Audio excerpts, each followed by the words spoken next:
Assalamualaikum warahmatullahi wabarakatuh. Saya Sukisman Purtadi. Selamat datang di kelas saya Kimia untuk Sekolah Menengah.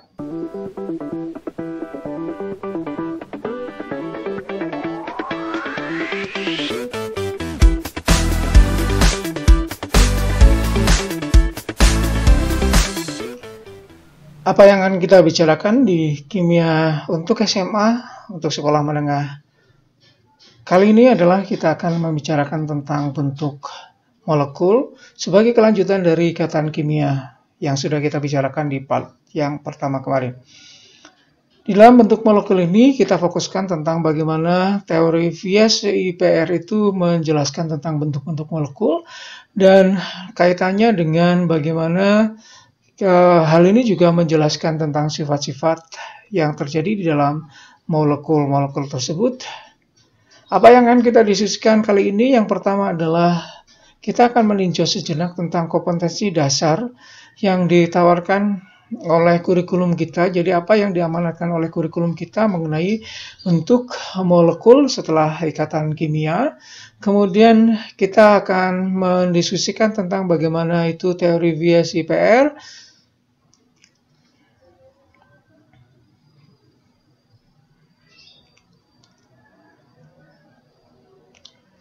Selanjutnya kita akan mendiskusikan tentang interaksi antar molekul dan dilanjutkan dengan sifat-sifat yang bisa dijelaskan dengan menggunakan teori VSEPR dan interaksi antar molekul yang terjadi berkaitan dengan hal tersebut. Baik, kita akan melihat yang pertama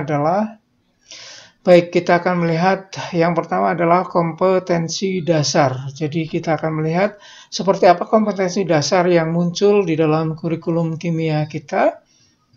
Di dalam kompetensi dasar yang disampaikan oleh kurikulum kita bisa melihat di kelas 10 3.6 dan 3.7 serta 4.6 dan 4.7. Di sana kita akan melihat bahwa kompetensi dasarnya adalah yang pertama menerapkan teori pasangan elektron kulit valensi. Teori pasangan elektron kulit valensi atau VSEPR dan domain elektronnya dalam menentukan bentuk molekul.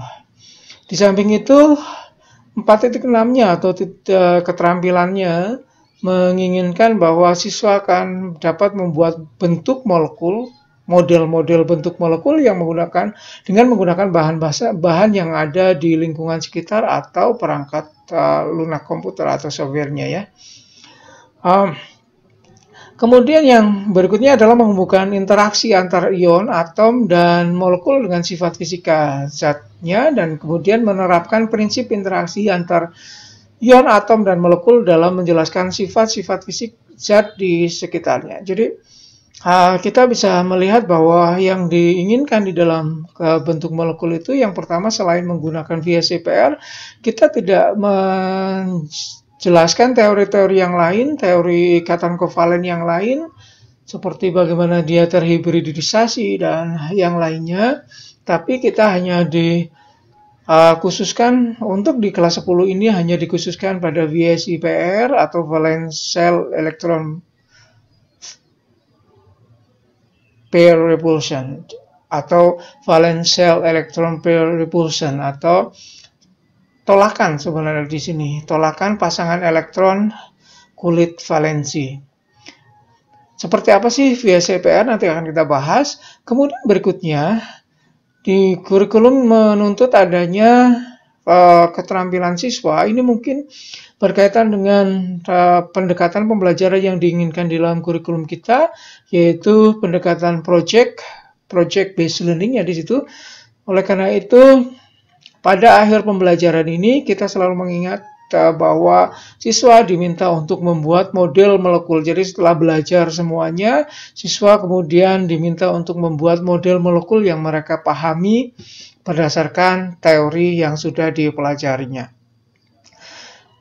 Nah, ini mungkin agak sedikit berbeda dengan proyek yang biasanya. Kalau proyek biasanya itu kita menginginkan siswa belajar saat mereka membuat proyek, tetapi mungkin di bagian ini kita ingin melakukannya dengan cara kita menjelaskan dulu, kemudian mereka memahami apa dari proses pembelajarannya, lalu mereka membuat model molekulnya. Karena model molekul ini agak susah, tetapi memang abstrak, sehingga mungkin saja mereka harus belajar dulu seperti apa sih model molekul yang diinginkan, baru kemudian mereka memahaminya dengan seperti apa, kemudian ditunjukkan di dalam bentuk molekul sebagai proyeknya di akhirnya. Dan yang terakhir adalah menghubungkannya. Interaksi antar atom, ion, dan sebagainya yang mungkin dijelaskan di dalam ikatan kemarin juga, dan juga nanti di dalam VSCPR dihubungkan dengan itu, dan kemudian bagaimana sifat-sifatnya. Di dalam keterampilannya ini adalah menerapkan prinsip interaksi dalam menjelaskan sifat, jadi ini lebih ditekankan bagaimana mereka terampil untuk dapat menganalisis, jadi lebih di hands on-nya. Jadi kerja pikiran bukan pada hands on-nya atau kerja tangannya ya di sini. Jadi 4.7 itu tidak memang di sini ada keterampilan, tapi lebih ditekankan pada keterampilan berpikir, yaitu bagaimana menjelaskan prinsip-prinsip interaksi antar ion, atom, dan molekul dalam menjelaskan sifat-sifat fisiknya, sifat-sifat fisik dari zat-zat tersebut. Jadi seperti itu. Jadi Anda jangan bingung ketika menghadapi kalau di 4.6 itu jelas keterampilan yang tangan ya, tapi kalau 4.7 itu kita lebih menekankan pada kerja pikiran. Jadi ingat bahwa keterampilan yang diinginkan oleh kurikulum 2013 kemarin adalah berkaitan dengan bagaimana mereka mengamati, menanya, mengobservasi atau mengumpulkan data, dan di dalamnya ada menganalisis. Jadi keterampilan menganalisis masuk di dalam 4.7 di sini. Kita lanjutkan berikutnya, kita langsung masuk ke teori VSCPR yang sudah kita berikan dasarnya waktu kita menjelaskan tentang ikatan kimia yang kemarin. Jadi kita langsung ke teori VSCPR. Ada beberapa istilah yang mungkin perlu diberikan kepada siswa. Di teori VSCPR ditentukan oleh domain elektron. Jadi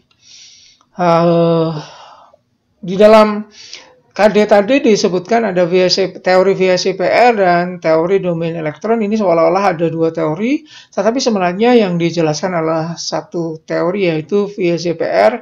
Kadang-kadang kita menyebutkannya sebagai teori VSCPR atau kita kadang-kadang menjelaskannya sebagai teori domain elektron. Mengapa? Karena VSCPR itu pada intinya adalah bagaimana bentuk-bentuk molekul itu ditentukan oleh domain elektronnya, atau bagaimana molekul itu memposisikan dirinya berdasarkan maksud saya adalah atom-atom di dalam molekul itu memposisikan dirinya berkaitan dengan domain elektron. Apa sih yang dimaksud dengan domain elektron? Ini adalah istilah yang pertama yang perlu kita berikan kepada siswa kita. Yang pertama adalah domain elektron. Domain elektron itu adalah sebuah daerah di mana kita bisa menemukan elektron baik dalam bentuk ikatan maupun dalam bentuk tidak berikatan atau pasangan elektron bebas. Nah, teori VSCPR memang harus dimulai dari Lewis kemarin. Jadi dari simbol Lewisnya, kemudian struktur Lewisnya harus dijelaskan terlebih dahulu di sana. Jadi memang kita selalu berangkat dari bagaimana kita bisa menuliskan atau bisa memperkirakan bentuk molekul dengan menggunakan VSCPR dengan diawali dari teori Lewis. Cuma kemudian kita bisa memberikan penekanan pada siswa kalau kita berhenti sejenak di teori Lewisnya kemarin atau struktur Lewisnya kemarin, kita akan mendapati bahwa bentuk molekul itu seolah-olah dalam bidang datar, jadi 2 dimensi seperti itu. Nah, dengan menggunakan teori VCPR ini nanti VCPR ya, nanti akan kita memanfaatkan struktur Lewis-nya, kemudian kita menambahi sedikit dengan menggunakan domain elektron. Apa sih yang dimaksud dengan domain elektron dan bagaimana pengaruhnya? Kemudian kita akan membentuk molekul itu dari teori Lewis-nya atau struktur Lewis-nya menjadi bentuk 3 dimensinya. Nah, sebelum kita masuk ke daerah sana, ini yang dimaksud dengan domain elektron itu seperti ini. Jadi, yang dimaksud dengan domain elektron itu adalah daerah di mana kita bisa menemukan elektron di dalam, misalnya dalam Cl ini kita punya Cl itu ada elektron yang tidak berpasangan di sini. Ini adalah satu domain. Ini juga ada domain elektron yang di sini. Ini berarti ada 2 domain. Ini ada 3 domain. Kemudian yang satunya adalah bentuk ikatan. Jadi ada 1 domain ikatan dan 3 domain elektron yang tidak berikatan. Kalau kita lihat tadi C dengan Cl4, kita mungkin akan sedikit bingung begitu kita memberikannya pada siswa, atau siswa sedikit bingung ketika kita memberikan pada siswa hal ini, karena mereka sudah melihat adanya seolah-olah ada molekul di situ. Padahal kita hanya ingin memperlihatkan mereka pada domainnya. Oleh karena itu, kita lanjutkan ke istilah berikutnya adalah geometri domain elektron. Domain elektron yang tersusun sedemikian sehingga mengelilingi atom pusatnya itu kita sebut sebagai geometri domain elektronnya. Jadi susunan domain elektron di sekitar atom pusatnya itu kita sebut sebagai geometri domain elektron. Jadi untuk bentuk molekul itu kita mempusatkan pada atom pusatnya. Jadi kita memfokuskan atau menempatkan diri di sebagai atom pusatnya. Apapun nanti bentuk molekulnya kita tinjau dari atom pusatnya. Nah, ini berbeda dengan CCl4 tadi yang domain di sekitarnya geometri domain elektronnya semuanya adalah bentuk ikatan. Di PCl3 ini ada 1 pasangan elektron bebasnya. Tetapi ini juga disebut sebagai domain elektronnya untuk atom pusatnya, yaitu atom P. Jadi di geometri domain elektronnya ini semuanya terhitung baik berupa ikatan maupun yang tidak berikatan. Nah, bentuk molekul yang sesungguhnya dalam tanda kutip ya, bentuk molekul yang sesungguhnya dalam tanda kutip di sini artinya bahwa ini masih bersifatnya eksperimental dan kemudian kita teorikan. Maka kita sebut sebagai geometri molekular. Kalau kita tidak menyertakan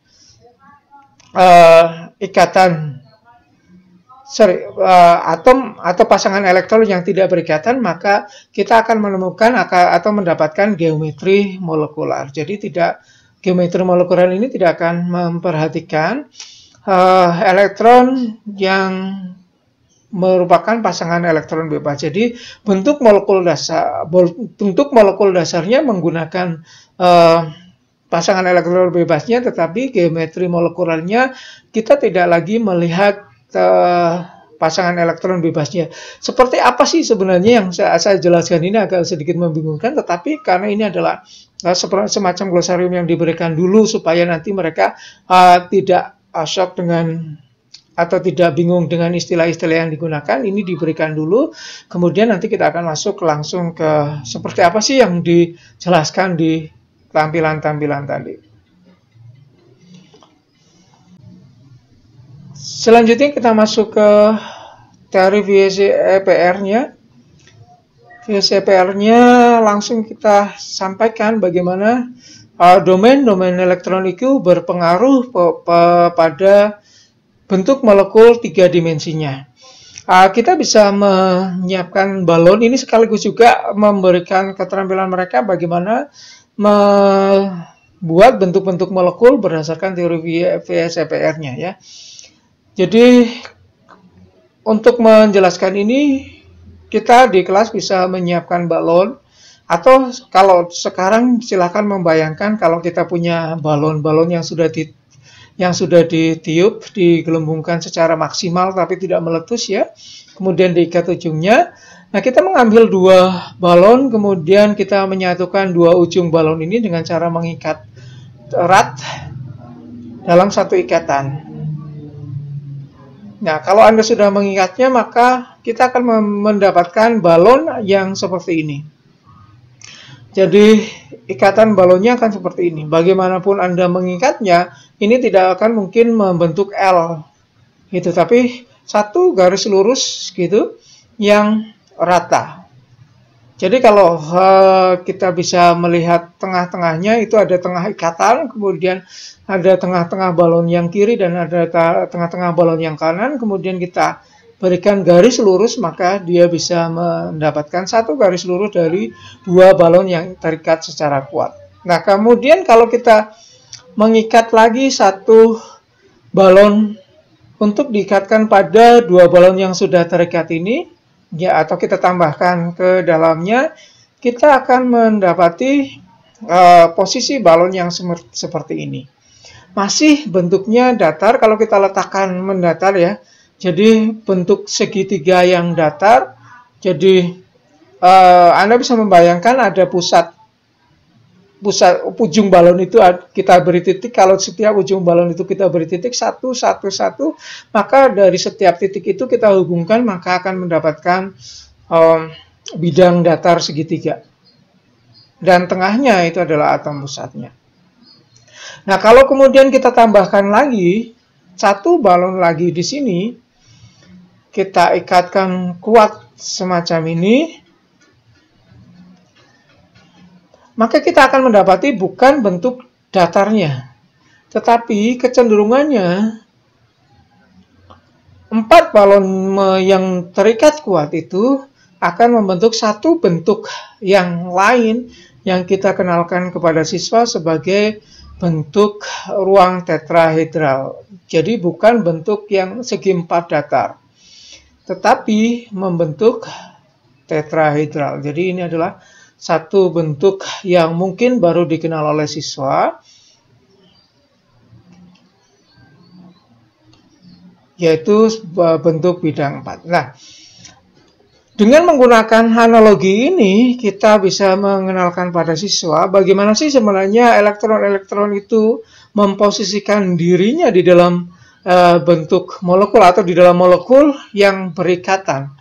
Ini hampir sama dengan apa yang terjadi di dalam balon itu, yaitu elektron di sekitar atom pusat akan menempatkan sedemikian sehingga mereka akan memperkecil tolakan yang terjadi antar elektron-elektron tersebut. Ingat, kita sudah memberikan penjelasan yang paling awal pada siswa kita bahwa muatan-muatan yang sama itu akan saling menolak, sementara muatan yang berbeda akan saling menarik. Nah, ketika ada molekul yang di ujung luarnya ada elektronnya, atau bagaimana elektron-elektron itu ada di sekitar atom pusatnya, mereka akan saling menolak.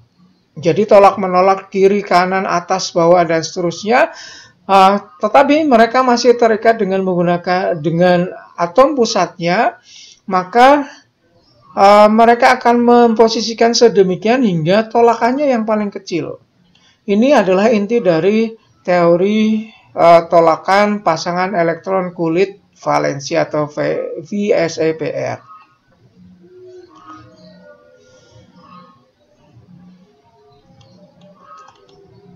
Tadi kita sudah melihat bagaimana balon-balon itu memposisikan dirinya seperti suatu molekul ya. Jadi kalau kita punya molekul kemudian punya elektron, posisinya akan seperti balon itu. Sekarang bagaimana kita menjelaskan pada siswa bagaimana posisi-posisi elektron, domain-domain elektron itu di dalam molekul ya.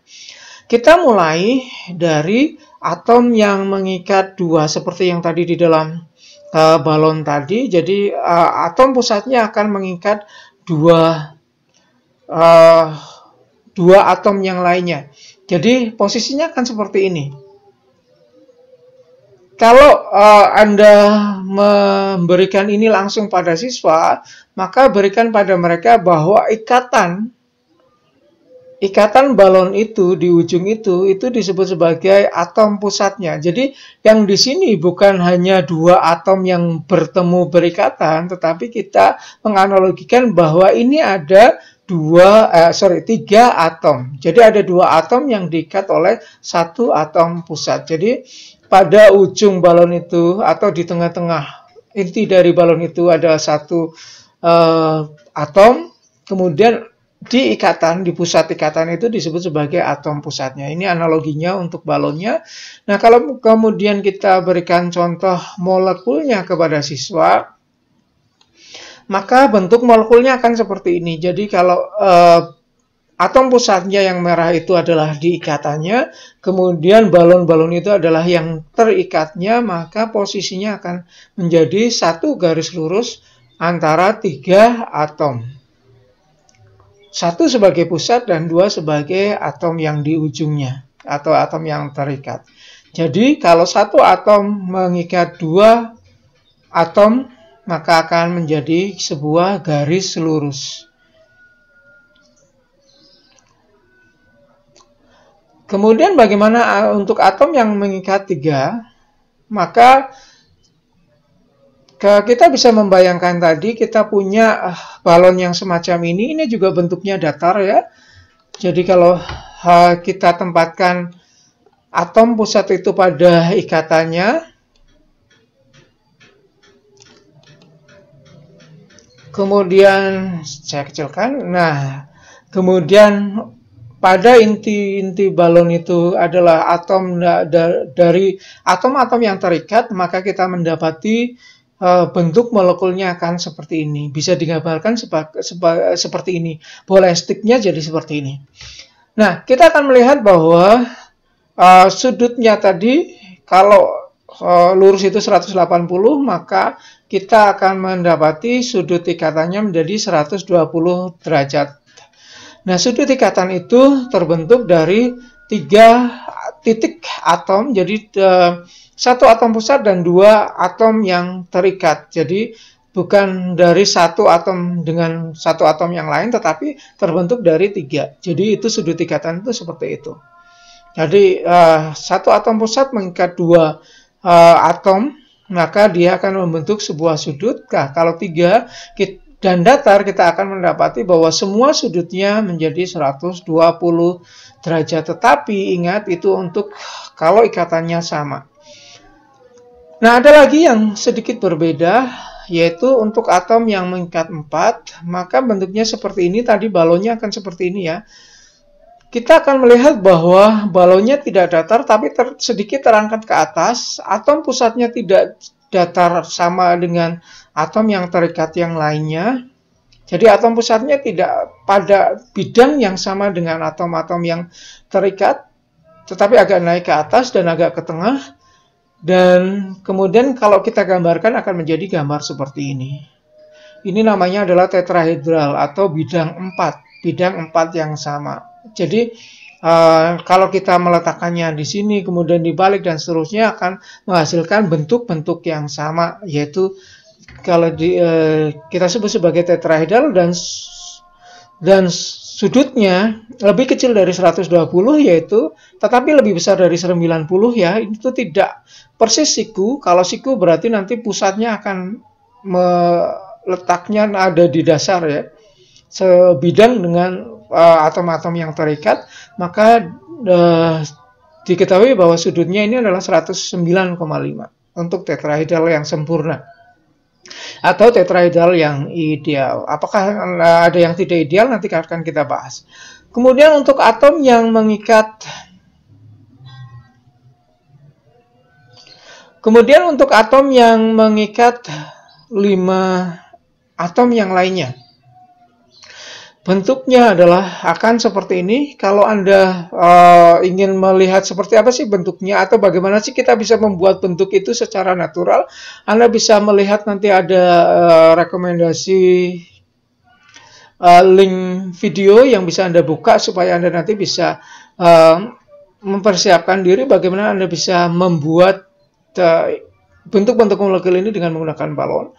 Nah, untuk atom yang mengikat 5 itu bentuknya akan seperti ini.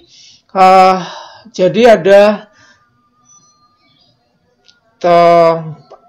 atom-atom yang terikat pada bidang yang datarnya, kemudian ada bidang yang di atasnya. Jadi ada pada bidang datarnya dan ada pada bidang yang atas dan bawahnya.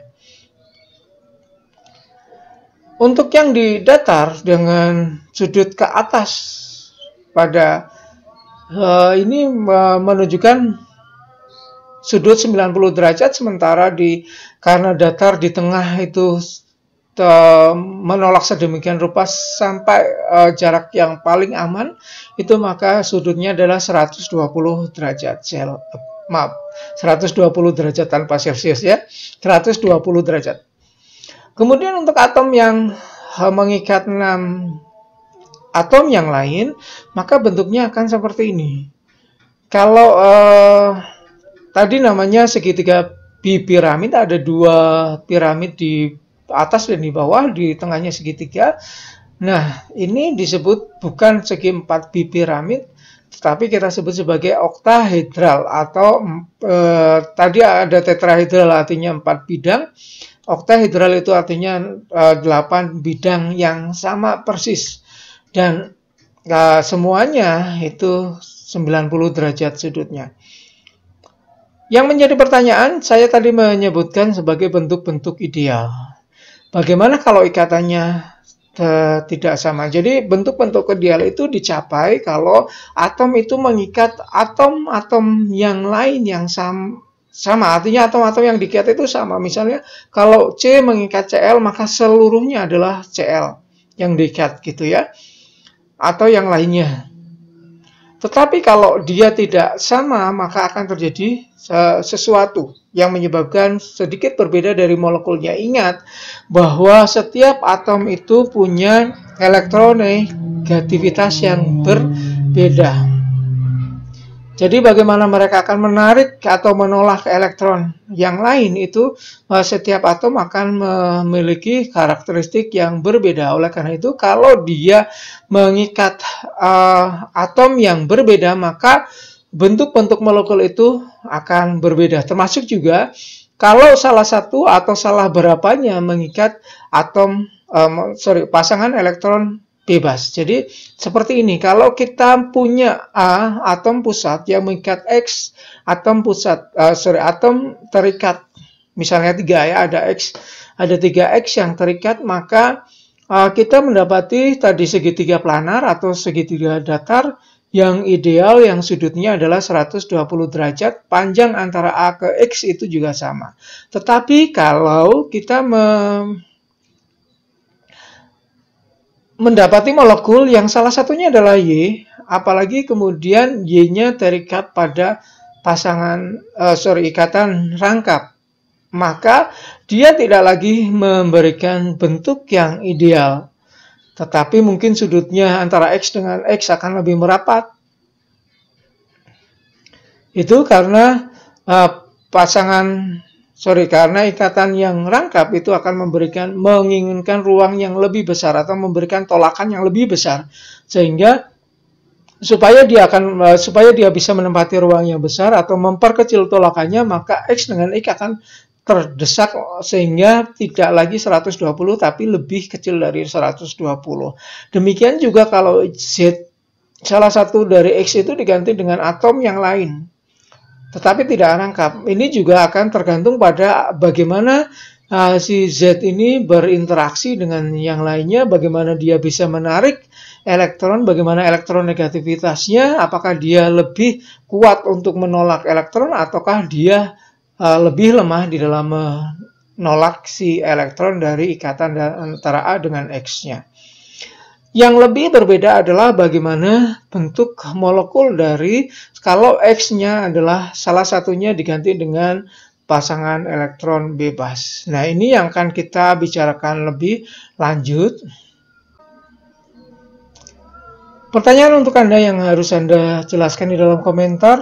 Ingat, dengan penjelasan yang singkat, padat, Dengan menggunakan pengetahuan Anda mengenai ikatan kimia dan bentuk molekul, bagaimana Anda menjelaskan fenomena gunung es ini?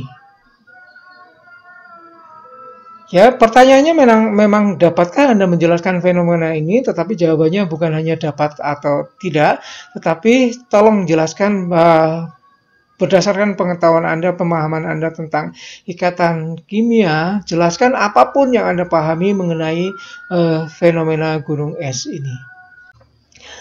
Untuk sebelum kita masuk ke pembicaraan lebih lanjut, mungkin supaya siswa tahu apa sih yang digambar di papan tulis kita, maka kita kenalkan dulu kalau kita punya atom pusat A, kita lambangkan dengan A saja supaya sama. Kita misalkan punya balon merah atau bola merah seperti ini sebagai atom pusatnya. Jadi kalau ada gambar balon merah itu artinya pusat ya, untuk ke pembahasan yang kali ini saja. Kemudian atom yang diikat oleh atom pusat di X itu pakai bola yang hitam atau hitam lebih kecil. Tidak, sebenarnya molekulnya nanti tidak harus bahwa ikatan di luar itu lebih kecil ya, tetapi hanya untuk melambangkan di sini saja supaya kita bisa belajar lebih lanjut. Sementara pasangan elektron bebas E kita lambangkan dengan E dan gambarnya adalah seperti ini.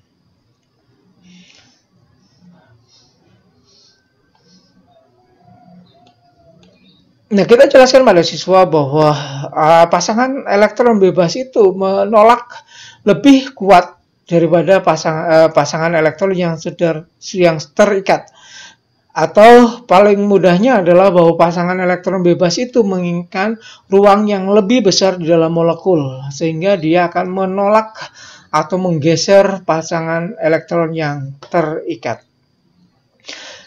Selanjutnya kita akan menjelaskan molekul-molekul. Kita mulai dari yang molekul-molekul dari yang jumlahnya ada 3. Jadi kalau saya lambangkan AX3-N dengan jumlah E-nya sama dengan N. Yang pertama adalah kalau N-nya itu 0 atau kita tidak punya E, maka kita hanya punya AX3. Jadi bagaimana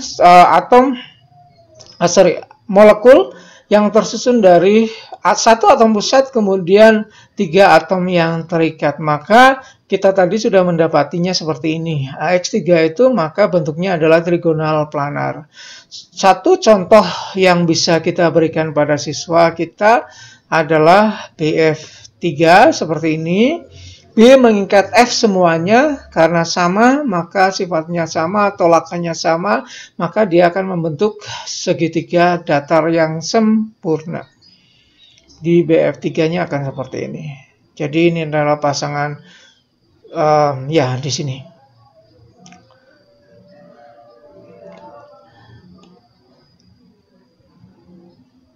Contoh lainnya adalah kalau molekul dengan ikatan rangkap, jadi seolah-olah dia punya 3 ikatan, seolah-olah dia tidak punya 3 ikatan dan dia akan membentuk segitiga datar semacam ini. Contohnya adalah HCOH.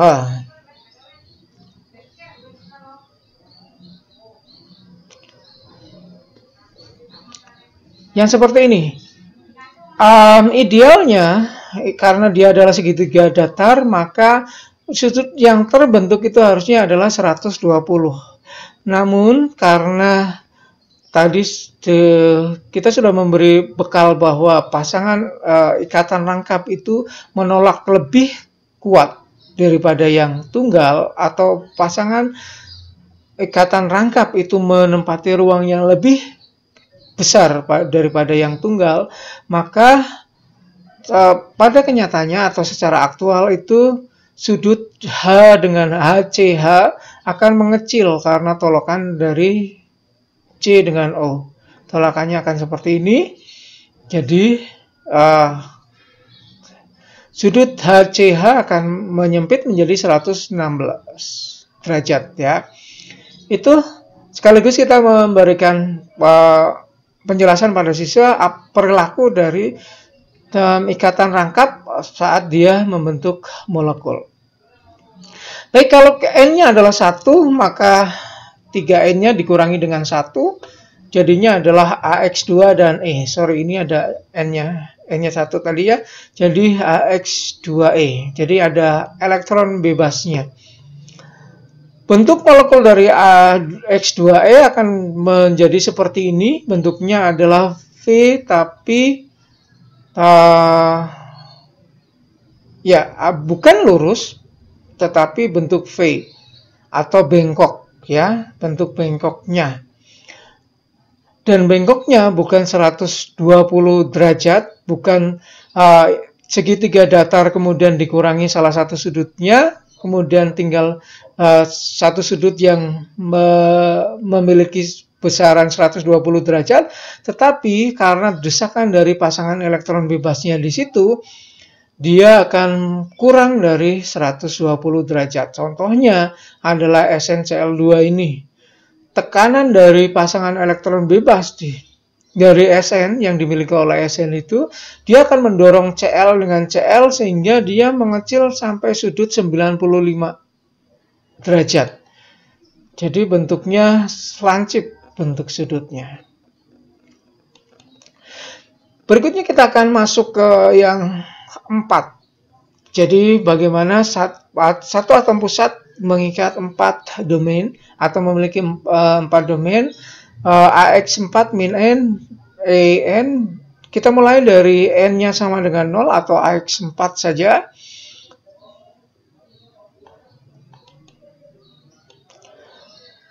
Kita mulai dari AX4 saja, dengan N sama dengan 0, berarti AX4. Kita akan mendapati bentuk tetrahedral yang seperti sudah dijelaskan di awal tadi ya. Ada bentuk tetrahedral semacam ini. Contoh yang bisa diberikan untuk bentuk tetrahedral di sini adalah CCl4 yang di atas tadi ya. Jadi kita sudah bisa memberikan bentuk ideal dari CCl4. Kemudian kalau N-nya sama dengan 1, kita punya AX3E. Bentuknya adalah bukan segitiga datar, tapi agak naik. Jadi walaupun tekanan dari elektron bebas itu besar, tetapi dia tidak memberikan penekanan sampai ketiganya membentuk bidang datar. Jadi tetap agak naik sehingga membentuk piramid. Kita sebut sebagai trigonal piramid. Jadi hanya satu piramidnya jadi membentuk segitiga ke atas. Contohnya adalah NH3. Jadi kalau kita punya molekul NH3 seperti ini, sudut yang dimilikinya adalah 107,3. Ini kalau di tetrahedral tadi,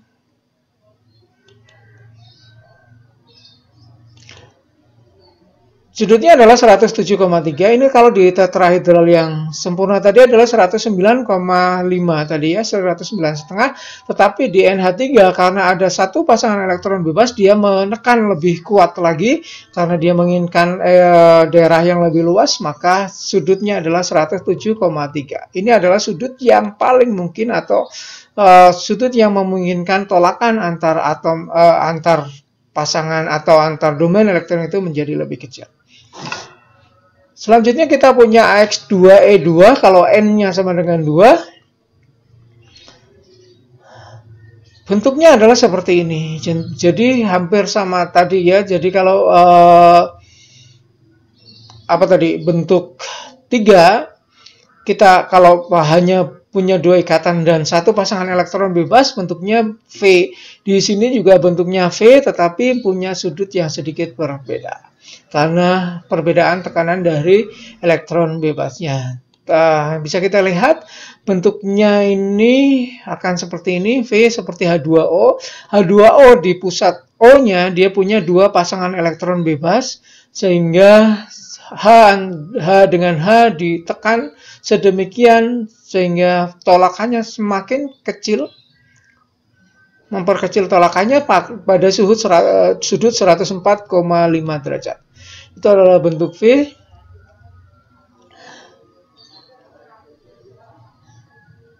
Bentuk yang lain adalah kalau kita mendapati atom pusat yang mengikat 5. Jadi bentuk umumnya adalah AX5-N, E-nya N. Jadi kita akan melihat dari N yang 0 atau AX5 saja, kita akan mendapati bentuknya yang seperti sudah disampaikan tadi.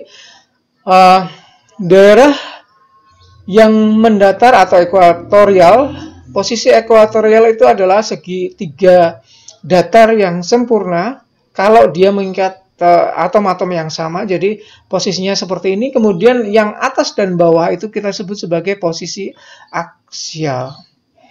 Ingat, antara ekuatorial dengan atom yang terikat pada aksial itu sudutnya adalah 90 derajat. Sementara antar atom yang terikat pada ekuatorial itu 120 derajat untuk molekul yang ideal atau bentuk molekul yang ideal. Mari kita kurangkan atomnya satu persatu, atau kita beri contoh dulu. Ini adalah contoh yang sering kita berikan pada siswa, yaitu PCl5. P mengikat 5Cl, dia akan berada pada mendekati sempurna seperti itu. Kemudian kalau kita punya AX4E atau kita punya satu pasangan elektron bebas. Nah, pasangan elektron bebas ini selalu menempati pada, kalau yang lainnya terisi, kalau ada satu pasangan elektron bebas pada bentuk yang mengikat 5, dia pertama kali dia akan menempati pada bagian yang ekuatorial. Kenapa? Karena pada bagian aksial itu tolakannya yang paling minim. Oleh karena itu, dia menempati pada bagian ini. Ini adalah bentuk jungkat-jungkit. Nah, gimana itu bisa bentuk jungkat-jungkit? Anda bisa putar itu 90 derajat ke kiri atau ke kiri saja. Nanti akan Anda dapati porosnya yang ekuatorial itu seperti menjadi poros untuk jungkat-jungkit ya. Itu makanya disebut sebagai bentuk jungkat-jungkit. Contoh yang bisa diberikan untuk AX4E ini adalah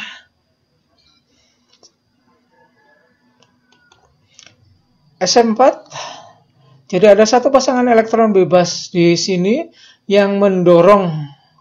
Anda bisa melihat bahwa dorongan yang bisa diberikan pada atom-atom yang ada di ekuatorial itu lumayan kuat, dari 120 menjadi 101,5.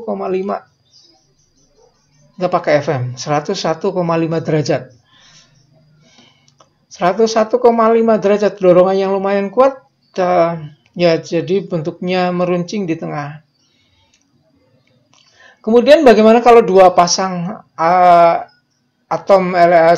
dua pasang elektron bebas, maka dia juga menempatkan diri di bagian yang ekuatorial. Ingat, selalu di ekuatorial. Dia tidak menempati di sana. Mengapa demikian? Jadi kita mendapati bahwa bentuk-bentuk molekul yang bentuknya adalah AX3E2 ternyata mereka memilih bentuk yang ini. Gitu ya, bukan ekuatorialnya diambil satu untuk pasangan elektron bebas, tetapi pasangan elektron bebas menempati diri di sini. Menempatkan diri di sini sehingga bentuknya adalah bentuk T. Kalau dua tadi bentuknya V untuk yang 4 ya, atau yang 3, tapi di sini bentuknya adalah T. Contoh yang bisa diberikan adalah BRF3.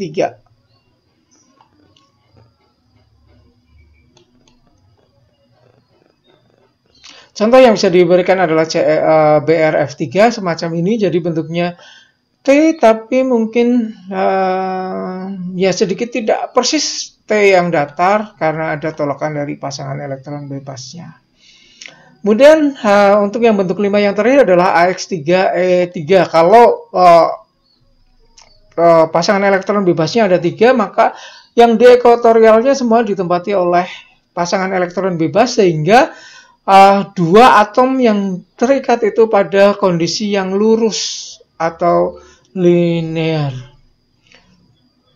Jadi karena tolakannya sempurna di tengah semuanya, maka dia tidak bengkok sedikit, tapi lurus. Contohnya adalah I3 negatif. ya. Tiga negatif itu membentuk bentuk T ini. Karena ada 5 domain elektron yang dimiliki oleh atom pusat I-nya. Selanjutnya kita akan masuk ke atom dengan pusat yang memiliki 6 domain atau AX6 min N dengan EN. Kita mulai dari N yang sama dengan 0, yaitu AX6. Bentuknya adalah sempurna seperti ini. Kalau bentuk idealnya akan seperti ini. Contoh dari AX6 yang bisa kita tuliskan, contoh yang nya adalah SF6 seperti ini. Karena dia mengikat 6 dan kesemuanya sama, maka hampir bisa dikatakan bahwa ini mendekati sempurna bentuk tetrahedralnya, oktahedralnya, jadi bentuk 8 bidangnya sama. Kemudian kalau salah satunya adalah elektron bebas, maka yang diambil bukan yang di tengah, beda dengan tadi 5. Kalau tengahnya ada 3, maka yang diambil atau yang digunakan oleh pasangan elektron bebas itu mereka lebih menempatkan diri pada bidang yang diaksialnya. Sekali lagi itu berkaitan dengan tolakannya, dan sekali lagi juga dikaitkan dengan hasil eksperimen terhadap molekul-molekul yang ini, dan mereka mendapati, dan ilmuwan kita mendapati bahwa pada umumnya mereka atau si molekul ini pada posisi yang seperti ini. Jadi kita bisa melihat bahwa, ingat, bentuk geometri molekular ya, bentuk geometri molekular kita hanya melihat pada atom-atom yang terikat. Kita menutup mata terhadap pasangan elektron bebas, walaupun pasangan elektron bebas itu memengaruhi bentuk molekulnya ya, dia mendorong dan sebagainya, tapi untuk bentuk molekulnya kita hanya melihat pada atomnya. Maka kalau atom-atom yang terikat itu kita lihat, maka kita bisa mendapati bahwa di bagian bawahnya itu segi 4 datar, kemudian ada bagian yang ke atas. Oleh karena itu kita sebut sebagai segi 4 piramidal. Nah, kalau dua tempat ini adalah pasangan elektron bebas, domainnya adalah pasangan elektron bebasnya, maka bagian aksial tadi ditempati oleh pasangan elektron bebasnya, maka jadinya adalah square planar atau segi 4 datar. Contohnya adalah XCF4.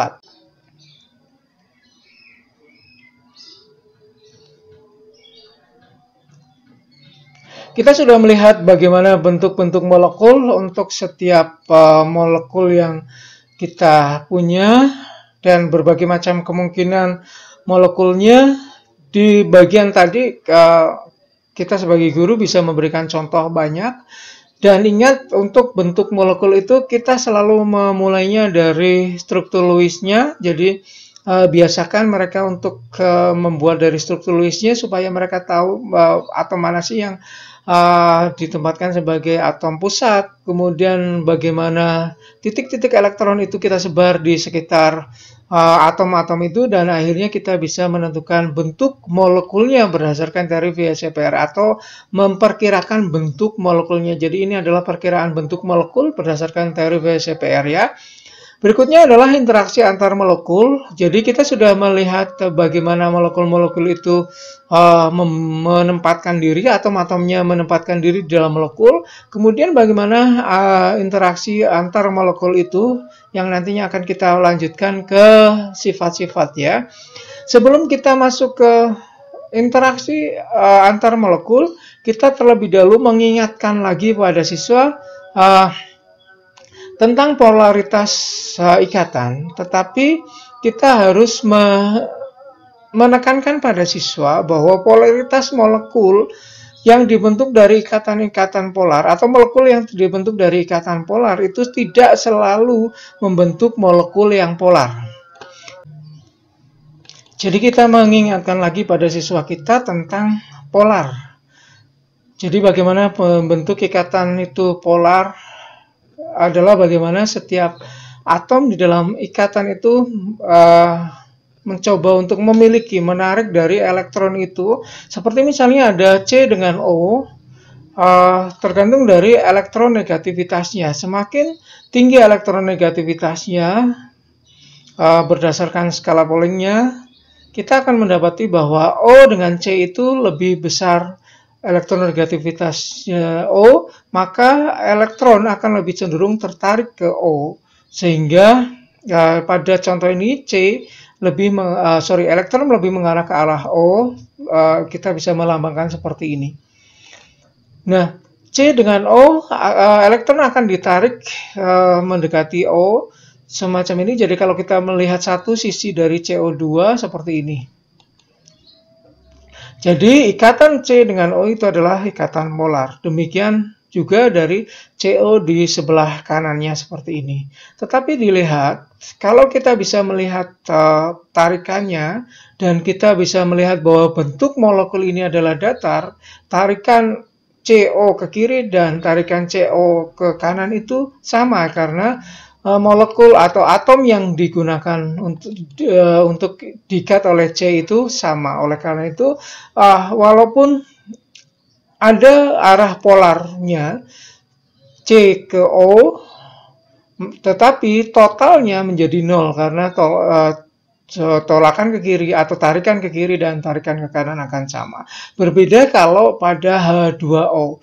Ternyata H2O itu bentuknya polar. Ini yang dan ternyata H2O itu polar. Ini yang menyebabkan kita bisa berpendapat bahwa H2O itu bentuknya adalah V, bukan bentuk datar. Ini yang yang berhasil dijelaskan oleh teori VSEPR.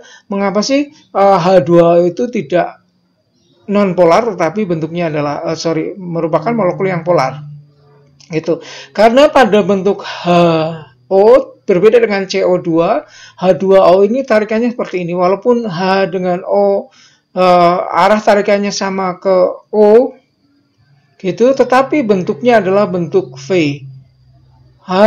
Tarikan H dengan O itu tidak di satu sisi dengan sisi yang lain tidak saling menetralkan, tetapi malah justru menambah jumlahnya sehingga O itu punya arah tarikan ke O H2O itu punya arah tarikan ke O yang lebih kuat sehingga H2O itu menjadi polar. Tetapi jangan sampai kita menekankan pada siswa bahwa kalau molekulnya bentuknya datar berarti non-polar, kemudian kalau tidak datar berarti polar. Jangan seperti itu karena akan sangat banyak pengaruh dari mengapa dia bersifat polar atau tidak. Contohnya di sini adalah CCl4 dengan CHCl3. Ini contohnya. Karena ada dari tetrahedralnya sendiri CCl4 walaupun polar dari C ke Cl, jadi elektron akan lebih cenderung untuk ditarik oleh Cl, tapi total dari tarikannya itu adalah 0, maka dia menjadi non polar. Tetapi pada CHCl3 karena satu Cl-nya diganti dengan H, maka bentuk tarikannya justru ke arah C untuk ikatan CH, maka dia menjadi polar. Jadi total dari dipolnya ini tidak 0 tetapi menjadi polar semacam ini. Gitu ya. Jadi kita harus menerangkan bagaimana pengaruh bentuk molekul, kemudian pengaruh ikatan itu kepada polaritas dari molekul, dan nantinya polaritas itu akan memengaruhi interaksi dengan molekul-molekul yang lain. Nah, biasanya kalau di dalam pelarutan misalnya molekul-molekul yang polar itu akan lebih cenderung untuk memilih molekul-molekul yang polar juga untuk dilarutkan atau saling interaksi, sementara yang non-polar itu akan berinteraksi dengan lebih baik dengan molekul-molekul yang non-polar. Bagaimana interaksi molekul itu dilihat dari ikatan-ikatannya atau dari gaya interaksinya. Yang pertama adalah dari ion dengan dipol. Tadi kita sudah bicara tentang ikatan, kemudian ada pembentukan polaritasnya atau kita sebut sebagai dipol ya. Dipol yang permanen itu akan berinteraksi dengan ion. Contohnya adalah dan membentuk gaya antara ion dengan dipol yang permanen. Contohnya adalah ion di dalam air. Nah, interaksi antara ion dengan dipol itu bisa digambarkan sebagai berikut. Ini contohnya adalah Na yang masuk di dalam air.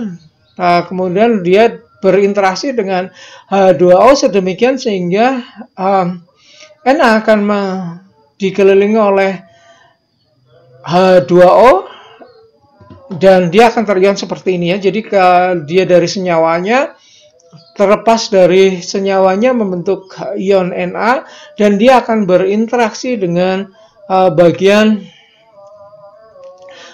yang negatif dari H2O. Ingat tadi H2O itu ada bagian yang punya dipol negatif yaitu pada bagian O-nya, sementara yang positif ada di bagian H-nya. Jadi ini adalah dipol permanen yang berinteraksi dengan ion. Ini contohnya adalah ion positif. Bagaimana kalau ion negatif? Nanti berarti dia akan berinteraksi dengan bagian dipol yang positif.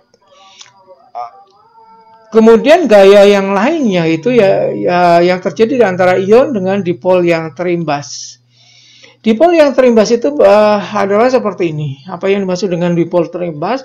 Kalau dipol permanen itu muncul karena tarikan elektron yang tadi perbedaan tarikan elektron sehingga membentuk polaritas yang berbeda, dan itu biasanya disebut sebagai dipol permanen. Kalau dipol terimbas itu seperti ini, kalau sebenarnya dia tidak polar, tetapi karena ada sesuatu yang lain memengaruhi si molekul ini, contohnya adalah ion negatif, maka dia akan coba ditarik pada satu bentuk ikatannya. Elektron di dalam ikatan itu akan ditarik sedikit oleh Cl negatif. Jadi walaupun elektron itu digunakan untuk berikatan, tetapi dia masih bisa berinteraksi dengan spesies yang lain. Contohnya di sini adalah ion pada jarak-jarak tertentu yang disebut sebagai jarak van der Waals. Jadi jarak van der Waals itu jarak yang paling dekat sehingga bisa berinteraksi sedemikian sehingga bisa berinteraksi dengan antara satu spesies dengan spesies yang lain tanpa dia membentuk ikatan. Ingat, jarak ini bukan jarak ikatan, tetapi jarak pada saat dia berinteraksi. Contoh di sini adalah karena dia bisa berinteraksi dengan elektron yang di ikatan, maka karena dia negatif, maka dia mencoba untuk menjadikan dipol ini menjadi positif. Jadi dia akan terimbas menjadi seperti ini, maka bagian yang positif akan coba sedikit berinteraksi dengan ion negatifnya. Demikian juga kalau ion yang masuk di situ adalah ion positif. Jadi maka di sini ada gaya antara ion dengan dipol yang terimbas. Kemudian gaya yang lainnya yaitu gaya yang spesial atau yang khusus yang kita sebut sebagai ikatan hidrogen. Mengapa disebut sebagai hal yang khusus? Karena seperti ini, saat hidrogen terikat pada atom-atom yang sangat elektronegatif, maka seolah-olah ikatannya dengan hidrogen itu akan ditarik ke arah atom tersebut. Contohnya pada H2O. Tadi kita punya sudah dijelaskan bahwa antara H dengan O, elektron akan lebih tertarik pada O, sehingga seolah-olah O di sini memiliki atau bertindak sebagai ion negatif seolah-olah ya.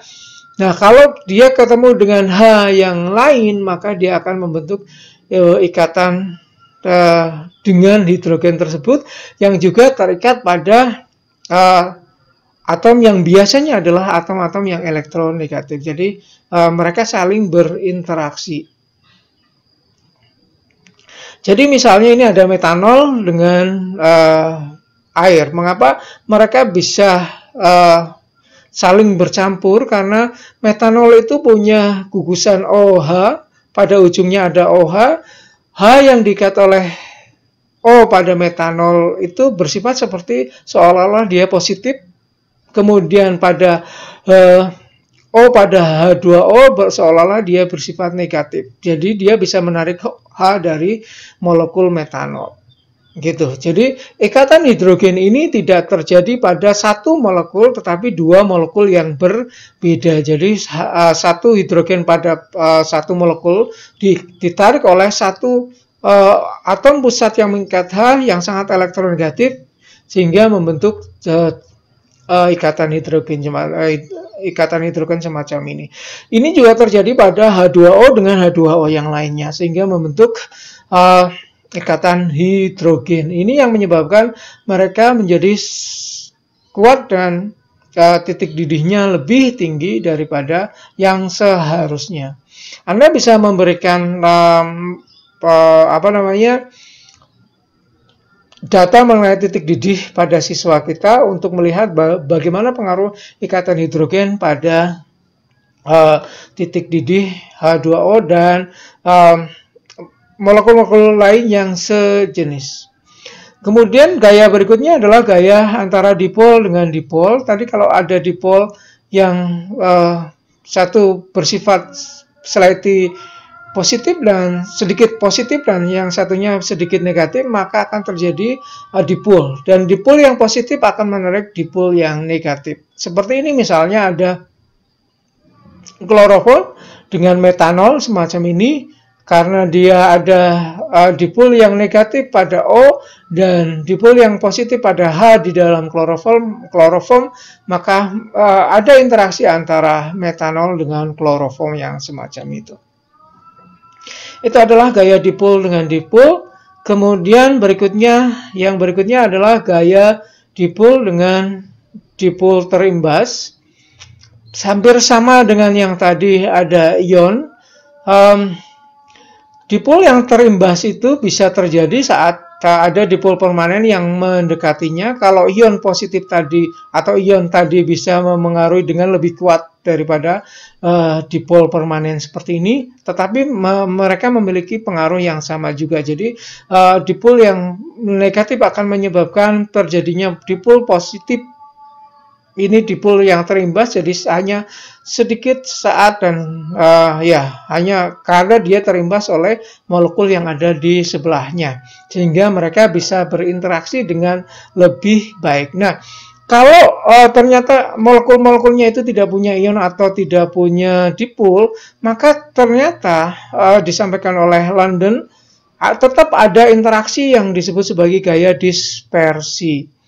Mengapa bisa muncul gaya dispersi? Karena ingat bahwa ikatan itu tidak hanya diam stuck gitu, bahwa kalau kita punya ikatan C dengan H misalnya, kalau sudah ada C dengan H kemudian selesai seperti itu, tetapi beda elektronegativitas antara C dengan H kadang-kadang menyebabkan adanya tarikan yang berbeda ke arah C. Atau mungkin kadang-kadang kalau dia terimbas akan ke arah H dan seterusnya seperti itu, maka ada dipol-dipol yang sesaat yang terbentuk di dalam molekul dan kebetulan ada sebelahnya ada molekul yang lain, maka akan membentuk dipol-dipol yang sesaat dan ini disebut sebagai gaya dispersi. Gitu ya. Jadi gaya ini yang paling lemah di antara gaya-gaya yang sudah kita bicarakan tadi.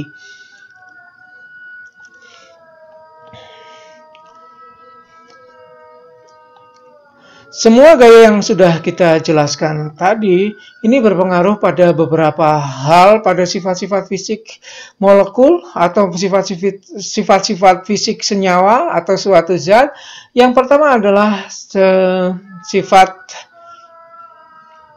titik leleh dan titik didih. Salah satunya sudah dijelaskan tadi. Anda bisa menggali lebih banyak tentang bagaimana sih molekul-molekul interaksi antar molekul itu memengaruhi titik leleh dan titik didih. Kemudian bagaimana interaksi molekul itu bisa memengaruhi kelarutannya di dalam air maupun larutan-larutan yang lain. Dan yang terakhir, tegangan permukaan.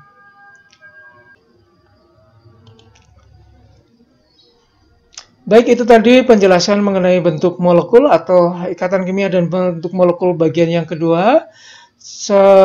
Terima kasih atas perhatian Anda. Selamat belajar, selamat bekerja. Saya akhiri. Wassalamualaikum warahmatullahi wabarakatuh.